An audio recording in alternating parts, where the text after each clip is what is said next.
They say there is no honor among thieves. Who are they, you ask? I don't know really, because some of the thieves on this list are literal superheroes. The MCU is a host to a number of characters who we have seen to be pretty efficient when it comes to slyly snatching movie MacGuffins. Let's take a look at who we think are some of the best. Rocket is an interesting thief because he seems to be the one who steals primarily for no other reason than to amuse himself. Sure, I'll admit it was a toss-up between Groot and Rocket for this position, but they share the same thief flaw. Besides the fact that Rocket and Groot share a strange affinity for collecting body parts, their thefts are also constantly being quickly discovered. They've got the stealing down, they just don't quite have the getting away cleanly idea yet. Whether it's an eye, a leg, or an annulax battery, it's usually not long after it ends up in Rocket's hands that the Guardians of the Galaxy are having to make a break for it to avoid the consequences of their furry friends' actions. The easiest way to explain Rocket's lack of follow-through comes at the end of the first Guardians movie when Rocket asks John C. Reilly's Nova Corpsman question, "What if I see something that I want to take and it belongs to someone else?" To which the Nova officer replies, "Then you will be arrested." Someday we hope our favorite trash panda will get it, but if he has any cosmic relation to Earth raccoons, then I wouldn't bank on it.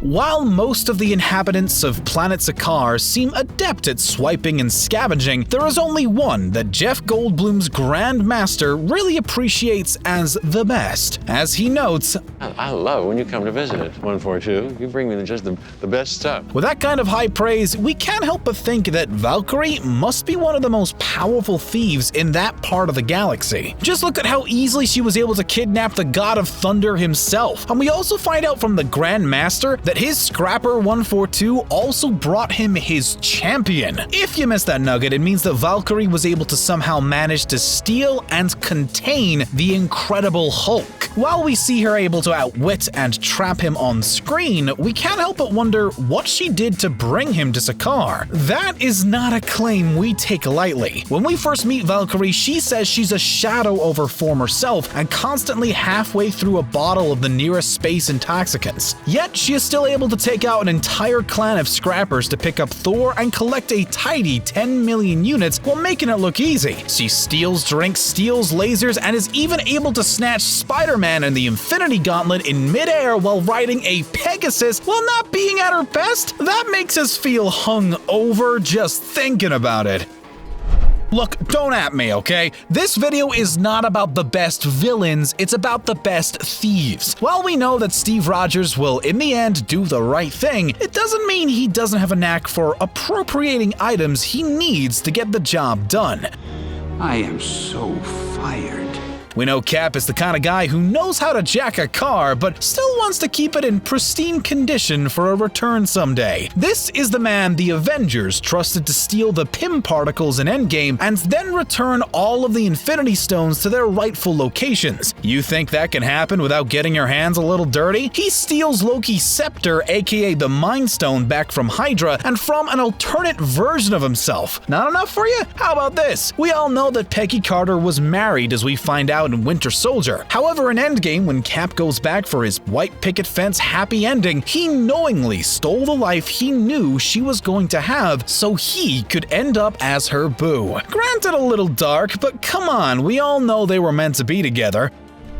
Tannelier Tavan, also known to Mary Marvelettes as the Collector, has to be included in any list of MCU thieves. As the keeper of the largest collection of interstellar fauna, relics, and species in the galaxy, one has to assume that all of these items weren't always collected above board. What makes the Collector special on this list is that he employs people to steal for him. That's mob boss level heisting on a cosmic scale, worthy of an entry if we have anything to say about it. Tavan hired Gamora to go after the Power Stone in the original Guardians and did this while already having the Reality Stone in his possession. He knew that multiple stones shouldn't be close together. However, when Lady Sif and Volstagg left the ether to him in the post-credit scene of Thor: The Dark World, he graciously accepted. After he observed the ether, he commented to his assistant they now had one of the Infinity Stones in their possession, so he only needed the remaining 5, hinting that Tavan was already seeking to obtain the Infinity Stones for himself. If he had managed to collect the entire gauntlet, imagine what kind of time heists the collector would have gone on himself. While we're on the topic of time heists, we have to speak about the only MCU character that has had to repeatedly do jail time for his thievery. Scott Lang was stealing long before he had a suit, and while he did it in a Robin Hood scam to take back the money his employer was stealing from his clients, it didn't stop him from getting thrown in the slammer. When he came out though, he didn't slow down for very long, as he stole the Ant-Man suit from Hank Pym, and not long after, he stole the heart of Hope Van Dyne. See what we did there? When Scott becomes stuck in the quantum realm, it is because he's trying to steal healing particles for their new friend Ghost. When he comes back in Avengers Endgame, we realize if he hadn't have been stuck, we wouldn't have gotten the daddy of all time heists. Thanks, Scott, for being the Avenger enabling the creation of another Infinity Gauntlet.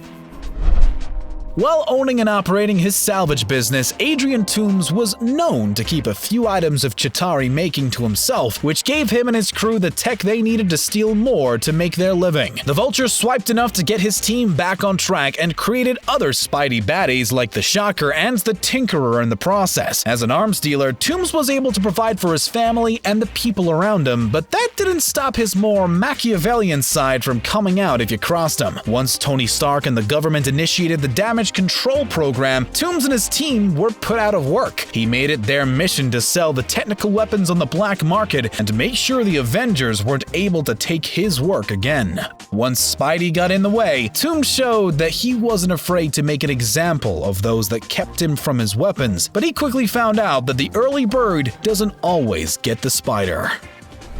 You can be pretty sure that every time you see Ulysses Claw on screen in the MCU, something is about to be or has just been stolen. We are introduced to Eric Killmonger in Black Panther by finding out he's involved in one of Claw's vibranium heists. Also an underground black market arms dealer, Claw didn't focus as much on alien tech as he did Wakandan tech. Claw is clearly not worried about who he has hurt to make a buck, as the first time we meet him, he's happy to sell all the vibranium he has accrued to a psychotic killer robot named Ultron without much of a second thought. He probably has a rethink after the robot chops his arm, but it's hard to keep a bad man down, and that kind of money can apparently buy you ultrasonic limbs. You give a little and you get a little in the world of Ulysses Claw.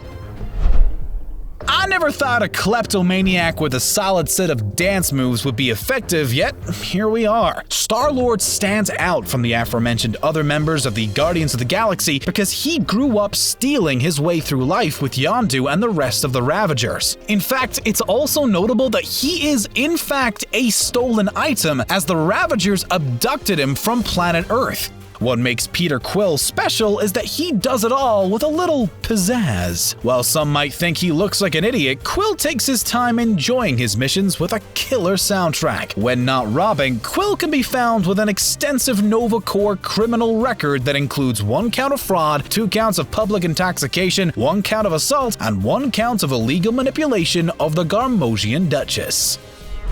The biggest bad thus far, the Jolly Purple Giant gets a spot on this list for being able to acquire the most valuable items to be seen in the MCU. Using brute force and cunning, Thanos tends to steal more using raw power than he does by sneaking. A master planner, Thanos knew how to put himself in the right places at the right times to acquire the Infinity Stones. He took the time to learn their powers, used the Black Order, and enlisted a Chitauri army, learned that power begets more power along the way. Like others on this list, he knows how to pull others in when he needs to, but Thanos also isn't afraid to get his big purple paws dirty either. He went toe-to-toe with the Hulk and was able to subdue the mighty Thor and all the Asgardians just to get the Space Stone. However, that person he had to repeatedly steal it from also appears on this list.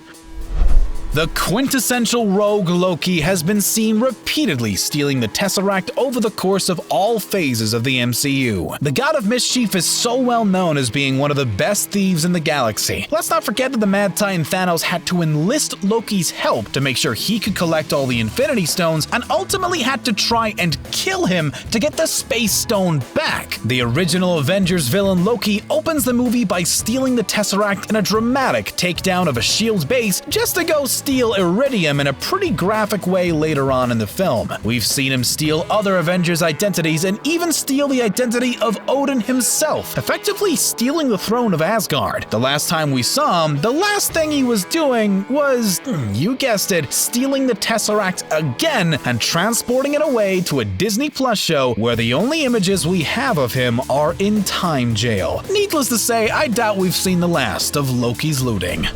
While it's easy to think all thieves are baddies, sometimes you gotta do what you gotta do to ensure the safety of the universe. We're not advocating theft of any kind, we're just noticing a trend among Earth's mightiest heroes and baddies. What do you think of our list? Comment down below and stay tuned for more great videos.